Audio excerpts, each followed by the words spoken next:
মালিক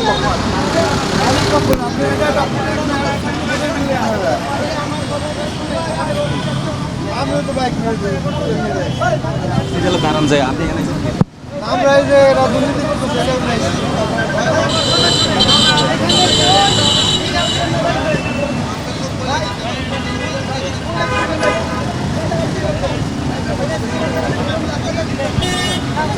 একটা গাড়ি নিয়ে যদি আপনার 5 ঘন্টা 7 ঘন্টা তেল নিতে হয় বসে থাকে, তাহলে সে অফিস করবে কখন? যে লোক ব্যবসা করে সে ব্যবসা করবে কখন? যে লোক পাঠাও চালায় সে পাঠাও চালাবে কেমন? সে খাবে কি করে? যার কারণে যে কোনোভাবে সরকারের একটা উচিত এটার একটা পদক্ষেপ নেওয়া। রেলগেট পর্যন্ত সিরিয়াল আমরা বলতে সব পাম্পে যদি তেল দেয় 200 টাকা করে দিক, সব পাম্পে যদি 200 টাকা করে তেল দেয় তাহলে তো সমস্যা হয় না। কি সব পাম্পে তো দিচ্ছে না স্যার, এই একটা দিচ্ছে, সোনার বাংলা দিচ্ছে, মেঘনা দিচ্ছে, তালুক ধরে তাও সবসময় দিচ্ছে না। এইটা তো সবসময় পাওয়া যায়, সোনার বাংলায় পাওয়া যায়, তাছাড়া পাওয়াই যায় না।